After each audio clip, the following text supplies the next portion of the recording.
কখনো কখনো নিজের অপছন্দের কাজটিও অনেক বেশি ভালো লাগা নিয়ে করতে হয়। কেন বললাম জানেন? এই যে শুটকি মাছ রান্না করছি, যেটা আমার খুব একটা পছন্দের নয়, তবে পরিবারের অন্যান্য সদস্যরা অনেক বেশি রুচি সহকারে খেয়ে থাকে। তাই আজকে রান্না করছি আর ভাবলাম রেসিপিটি শেয়ার করি। আসসালামু আলাইকুম আমার প্রিয় ইউটিউব পরিবার, কেমন আছেন সবাই? আশা রাখছি সবাই ভালো আছেন। তো চলুন রেসিপিতে চলে যাই।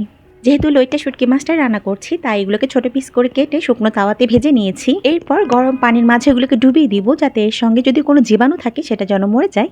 এছাড়া মাছগুলো ভালোভাবে পরিষ্কার হয়ে যায়। লইটা শুটকি মাছটা ভুনা করার জন্য কড়াইয়ে তেল দিয়েছি, তার মধ্যে সামান্য পরিমাণে একটু জিরা দিচ্ছি, গোটা জিরা। এরপর ধুয়ে উঠিয়ে রাখা এই তো শুটকি মাছগুলো খুব ভালোভাবে পরিষ্কার করে এবার আমি তেলের মাঝে এটাকে কিছুটা সময় নিয়ে ভেজে নেব। যেহেতু শুটকি মাছটা আমি ভুনা করব, তাই তেলের পরিমাণ আর পেঁয়াজের পরিমাণটা কিন্তু রীতিমতো একটু বেশিই লাগে। এখানে আমি রসুন কুচিটা তেলের উপরে দিয়ে নিচ্ছি।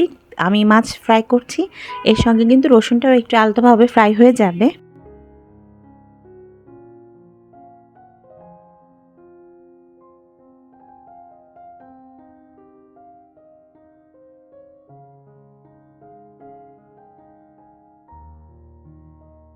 রসুন আর মাছ কিছুক্ষণ তেলের মাঝে নেড়েচেড়ে ভেজে নেবার পর পেঁয়াজ কুচিগুলো আমি দিয়ে নিচ্ছি। কাটা মশলাগুলো হালকাভাবে ভাজা হয়ে গেছে, এবার একটু পানি দিয়ে দিচ্ছি যেন এগুলো একটু সিদ্ধ হয়ে যায়। যে কোনো ধরনের ভুনা তরকারি রান্নাটা কিন্তু কষানোর উপরই বিশেষভাবে তার স্বাদটা নির্ভর করে। কষানো যতটা ভালো হবে, তরকারির স্বাদটা কিন্তু ততটাই বাড়বে। হাফ চামচ পরিমাণ আদা রসুন বাটা দিয়ে আবার একটু কষিয়ে নেবার পর আমি গুঁড়ো মশলাগুলো, যেমনটা লবণ, মরিচের গুঁড়া, ধনিয়া, জিরা গুঁড়া, তার সঙ্গে হলুদের গুঁড়া, সব গুঁড়া মশলাগুলো দেওয়ার পর আবার একটু কষিয়ে আমি সিদ্ধ হবার জন্য একদম প্রপার ওয়েতে পানি দিয়ে নিব।